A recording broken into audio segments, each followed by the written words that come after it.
Coucou les filles, je vous souhaite la bienvenue dans cette nouvelle vidéo. Alors là, je vais vous expliquer comment utiliser Trello pour gérer vos publications sur Instagram et notamment vos hashtags. Alors, il suffit d'aller créer un compte sur Trello si vous n'en avez pas déjà. Ensuite, vous créez un tableau. Donc vous allez dans Tableau, créer un nouveau tableau, voilà. Et après, c'est très simple. Donc moi, je vais vous montrer directement comment ça se passe dans mon tableau. Donc j'ai un tableau dédié à Instagram. Alors, ce qui est bien sur Trello, c'est que vous pouvez vous mettre un beau fond d'écran motivant derrière. Voilà. Alors, moi, ce que j'ai fait pour gérer mes hashtags, c'est très simple. C'est que j'ai mis une colonne à utiliser, une colonne OK. Ça veut dire que j'ai utilisé ces familles de hashtags et une autre colonne qui me permet de faire diverses choses. Alors, donc d'abord, une fois que vous avez vos familles de hashtags, moi, ce que je vous conseille, c'est de les mettre sur Trello. Alors pourquoi je vous dis ça? Eh bien tout simplement parce que vous n'allez pas forcément toujours programmer vos posts. Il y a des fois où vous n'allez pas forcément être inspiré, il y a des fois où vous allez attendre la dernière minute pour faire vos posts, vous allez les faire juste par votre téléphone sans allumer l'ordinateur. Ce qui est très bien parfois, hein, ça permet de lâcher prise et de travailler vraiment en totale liberté, parce que quand on se rend compte de tout ce qu'on peut faire avec son téléphone sans allumer l'ordinateur, franchement c'est merveilleux. Moi quand j'ai découvert ça, je me suis vraiment sentie très très libre, parce que j'avais plus à être collée tout le temps devant mon ordinateur. Bon, bref, tout ça pour vous dire. Bon, vous mettez vos familles, donc famille 1, famille 2, etc. jusqu'à la fin. Vous collez tout simplement vos hashtags à l'intérieur. Donc pour créer, là vous devez créer une liste. Donc la liste c'est le gros paquet là. Voilà, une fois que vous l'avez créé, vous lui donnez un nom. Et à l'intérieur, vous allez cliquer sur ajouter une autre carte. Voilà. Et dans cette carte, vous allez lui donner un nom. Et après, à l'intérieur, vous allez y mettre ce que vous voulez. Donc en l'occurrence, vous allez mettre vos hashtags. Voilà. Et ensuite, vous n'avez plus qu'à faire des copier-coller. Donc voilà. Donc vous avez juste à faire vos différentes cartes pour chaque famille. Et ensuite, à chaque fois que vous utilisez une famille, vous la glissez dans OK par exemple. Et vous savez que vous l'avez utilisé. Et après, vous utilisez les autres. Alors je vous rappelle que il faut mélanger les familles, c'est-à-dire qu'il faut pas que qu'à chaque roulement vous allez utiliser vos familles, ce soit différent. Donc soit vous les mélangez n'importe comment. Moi ce que j'ai fait, c'est que j'ai mis une plage de 1 à 20 sur un document Excel et j'ai mis un tri en aléatoire. Voilà ce que j'ai fait. Après libre à vous, hein, c'est quand vous voulez de les mélanger vous-même ou bien d'utiliser un système automatique. Et par rapport à cette dernière liste, donc là en fait j'ai mis ma signature. Donc comme ça j'ai juste à faire un copier-coller également. Voilà, ma signature est là. Donc ça c'est la signature que je mets en bas de chaque post.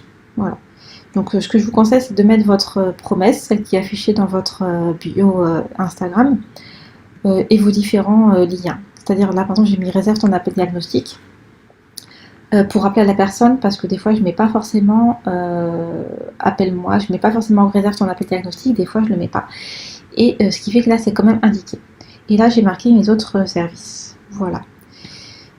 Après ça c'est. Oui, ce que j'ai fait aussi, c'est que j'ai travaillé mes sujets de poste à l'avance. Donc une petite astuce, c'est de vous pencher sur votre avatar client. Sur votre avatar client, vous allez chercher 5 grosses douleurs. Et ensuite, une fois que vous avez ces 5 grosses douleurs, vous allez chercher 10 idées de sujets pour chacune de ces douleurs. Ce qui va vous faire environ une cinquantaine de sujets. Et donc une cinquantaine d'idées, ça vous fait 1 mois et demi. Voilà. Et après, voilà, vous avez juste à réutiliser les mêmes. Hein. Vous pouvez tourner, hein, parce que les gens ne vont pas se souvenir de tout ce que vous avez déjà dit. Donc voilà, vous faites vos 50 posts et bon, je vous dis pas de les faire d'affilée, hein, par contre, hein, moi-même je l'ai pas fait. J'ai fait pour 1 mois, sachant que moi je fais 3 posts par semaine. Au début j'en faisais tous les jours, ça c'est ce que je vous conseille vraiment au début, c'est d'en faire tous les jours. Mais après vous allez voir que vous allez vite être à court d'idées. Donc soit vous réutilisez tout, c'est pour ça c'est bien d'utiliser cette méthode. Moi je l'ai pas utilisée dès le début. Après vous avez juste à récupérer les thématiques que vous avez déjà utilisées. Donc soit vous récupérez les mêmes posts, soit vous les reformulez différemment. Voilà. Après moi ce que je fais aussi, c'est que parfois les jours où j'ai pas de post, parce que je fais des posts 3 fois par semaine, mais par contre les stories j'en fais tous les jours.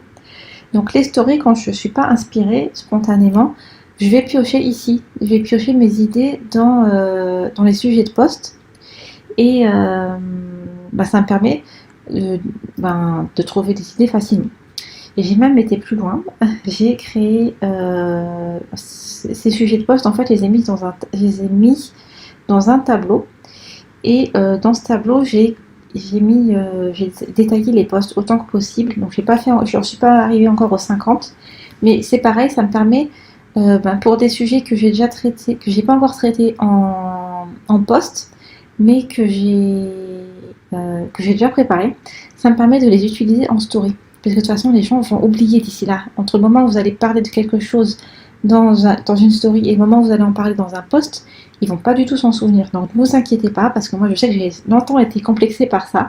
Je me suis dit, je peux pas le redire parce que je l'ai déjà dit et tout. Mais en fait non, il y a une multitude d'informations qui passent sous les yeux des gens chaque jour. Et donc ils vont pas forcément se souvenir.